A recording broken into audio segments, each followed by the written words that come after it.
প্রেমের টানে মেয়ে মেয়ে দুজন, আমি জেলাটার নাম উল্লেখ করলাম না, কারণ কোনো মানুষকে ছোট করা এটা আমাদের স্বভাব না, কাউকে ছোট করব এটা আমাদের চাওয়া না। এই দৃষ্টিকোণ থেকে আমি কাউকে কোনো জেলাকে ছোট করে বলতে চাই না। তো একটা মেয়ে আর একটা মেয়েকে বিয়ে করার জন্যে তারা যখন একত্রিত হয়েছে, এলাকাবাসী সবাই গিয়েছে, যাওয়ার পর যখন বলা হয়েছে যে আপনি এই মেয়ে হয়ে আপনি আরেকটা মেয়েকে কেন বিয়ে করছেন, সে জবাব দিচ্ছে যে এই মেয়ে যদি আমাকে বিয়ে না করে, সেই আমার হাজবেন্ড, সে যদি বিয়ে না করে তাহলে আমি মারা যাব এবং সেও মারা যাবে। এটাকে শরীয়তের পরিভাষায় বলা হয় মেয়েরা ছেলে হয়ে যাওয়া, তা আন্নাসা, পুরুষত্ব ভাব চলে আসা। আপনি মেয়ে হওয়ার পরেও তারাজ্জালাত, নিজেকে পুরুষ মনে করা। আমাদের সমাজে কিন্তু এখন একটা ট্রেডিশন হয়ে গেছে মেয়ে হওয়ার পরেও নিজেদেরকে ছেলের মতো মনে করা। যারা বেশি প্যান্ট শার্ট পরে, যে সমস্ত মেয়েরা আধুনিকতার নামে, এরা তারাজ্জালাত, এরা নিজেরাও পুরুষ হওয়ার জন্য একটা আপ্রাণ চেষ্টা করে। হাদিসের মধ্যে আসছে লা ইউকাল্লিমুহুমুল্লাহ, কিয়ামতের দিন আল্লাহ তাআলা কথা বলবেন না। ওয়ালা ইউযাক্কিহিম, এদের দিকে আল্লাহ তাআলা দয়ার দৃষ্টিতে তাকাবেন না, মায়া দেখাবেন না। ওয়ালা ইয়ানজুরু ইলাইহিম, আল্লাহ তাআলা রহমতের দৃষ্টি এদের দিকে দিবেন না। কারা তারা? যেই লোকগুলো দুনিয়ার জীবনে, দুনিয়ার জিন্দেগির ভিতরে মেয়ে হয়ে পুরুষের মতো সাজার চেষ্টা করেছে, পুরুষ হওয়ার পরেও মেয়ে সাজার চেষ্টা করেছে, এদেরকে আল্লাহ রাব্বুল আলামিন এদের দিকে তাকাবেন না, কথা বলবেন না, দয়া দেখাবেন না, মায়া দেখাবেন না। আমাদের এই সমাজের ভিতরে এখন আমরা দেখি, প্রতিনিয়ত আপনি একটু তালাশ করে দেখেন, আমরা এখন দেখতে পাচ্ছি আমরা পুরুষ হওয়ার পরেও মেয়েদের মতো হাতের ভিতরে ব্যাসলাইট পরি, কানের ভিতরে দুল পরি, বুরু প্লাক করি, দাঁত কেটে চিকন করি।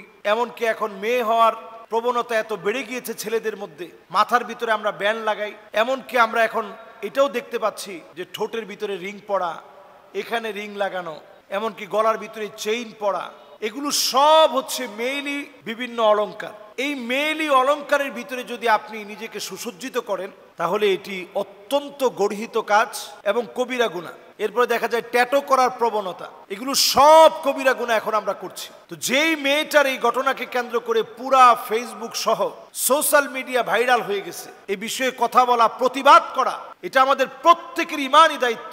আমি তো মনে করি সুকৌশলে তাকে মাঠে নামিয়ে দেওয়া হয়েছে শুধুমাত্র সমকামিতাকে বাংলাদেশে হাইলি প্রমোট করার জন্য।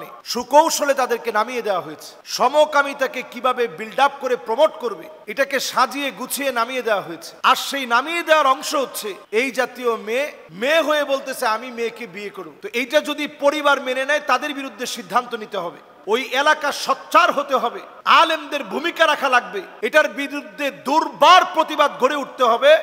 সমস্ত মিডিয়ার ভিতরে দুর্বার প্রতিবাদের মধ্য দিয়ে ঝড় উঠাতে হবে।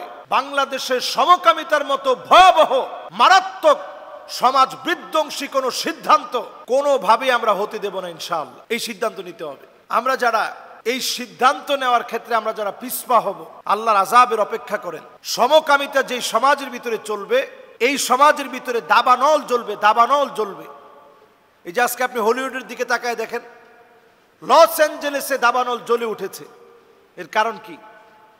এর কারণ হচ্ছে সমকামিতা। সমকামিতা। ইসরায়েলের ভিতরে যে দাবানল জ্বলে উঠেছে, কারণ কি? এদের ভিতরে তারা সমকামিতাকে বৈধ মনে করে, মুসলমানদের উপরে তারা জুলুম করে। তো মুসলিম এই সমাজকে ধ্বংস করার অন্যতম হাতিয়ার। বর্তমান বিধর্মীরা বুঝে ফেলেছে যে মুসলমানদেরকে যদি থামাতে হয়, তাহলে এই মহারোগটা ছড়িয়ে দিতে হবে।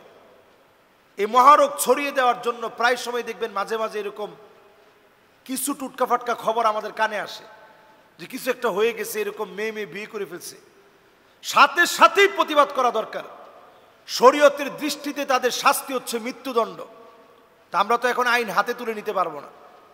যদি আইন হাতে তুলে নাও নেই, বাংলাদেশে ইসলামী আইন যেহেতু ইস্টাবলিশড হয় নাই, আইন যদি আমরা হাতে তুলে নাও নেই, প্রশাসনকে বলবো অনতিবিলম্বে এদেরকে অ্যারেস্ট করুন, অনতিবিলম্বে আইনানুগ ব্যবস্থা এদের বিরুদ্ধে গ্রহণ করুন। ওই এলাকার আলেমদেরকে বলবো আপনারা প্রতিবাদী হয়ে উঠুন, এদের বিরুদ্ধে স্পষ্ট প্রতিবাদ করুন। কোনো মেয়ে মেয়ে বিবাহ বাংলাদেশে যেন না হয়। এটা বাংলাদেশের ভূমিকম্পের কারণ হবে। বাংলাদেশের টেকটনিক প্লেট অলরেডি ফাটল ধরে আছে। বারবার ভূমিকম্প হয়, তারপর আল্লাহ মাফ করে দেন। 2024 সনে 39 বার ভূমিকম্প হয়েছে। তারপর আল্লাহ তাআলা আমাদেরকে সুস্থ রেখেছেন, ভালো রেখেছেন। শুধুমাত্র ওই যে নামাজি আল্লাহওয়ালা মাদ্রাসার তালিবুল ইলমদের কোরআনের তেলাওয়াত, জিকির, আজকারের জন্য আল্লাহ দেশটাকে ভালো রেখেছেন। এই দেশের সৌন্দর্য নষ্ট হবে, সংস্কৃতি ধ্বংস হবে, এটা আমরা হতে দেব না ইনশাআল্লাহ। এ বিষয়ে প্রতিবাদের জন্যে আমরা প্রত্যেকে যার যার জায়গা থেকে সচেষ্ট হব। আল্লাহ আমাদেরকে তৌফিক দান করুক। এই সমাজের ভিতরে দাবানল জ্বলবে, দাবানল জ্বলবে। এই যে আজকে আপনি হলিউডের দিকে তাকায় দেখেন, লস অ্যাঞ্জেলেসে দাবানল জ্বলে উঠেছে। এর কারণ কি? এর কারণ হচ্ছে সমকামিতা, সমকামিতা। ইসরায়েলের ভিতরে যে দাবানল জ্বলে উঠেছে, কারণ কি?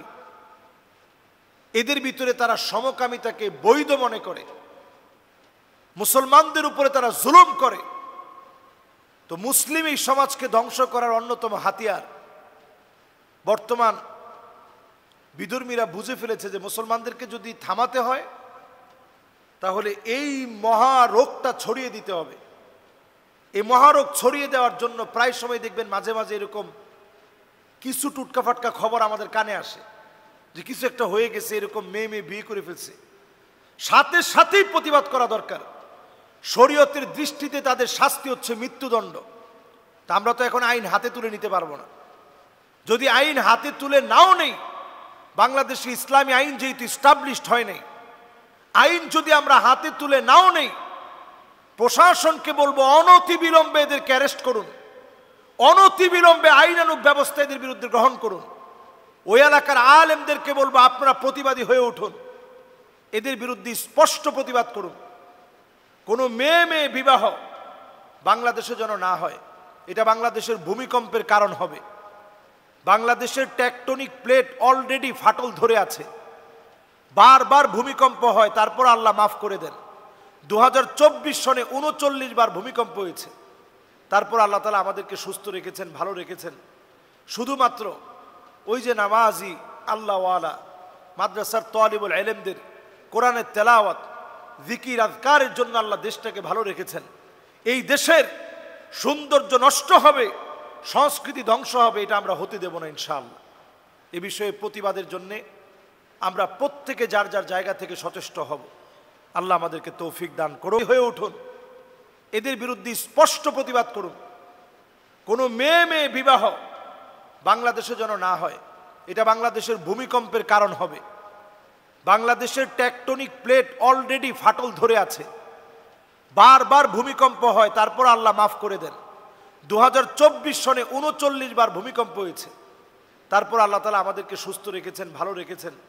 শুধুমাত্র ওই যে নামাজি আল্লাহওয়ালা মাদ্রাসার তালিবুল ইলমদের কোরআনের তেলাওয়াত, জিকির, আজকারের জন্য আল্লাহ দেশটাকে ভালো রেখেছেন। এই দেশের সৌন্দর্য নষ্ট হবে, সংস্কৃতি ধ্বংস হবে, এটা আমরা হতে দেব না ইনশাআল্লাহ। এ বিষয়ে প্রতিবাদের জন্যে আমরা প্রত্যেকে যার যার জায়গা থেকে সচেষ্ট হব। আল্লাহ আমাদেরকে তৌফিক দান করুক।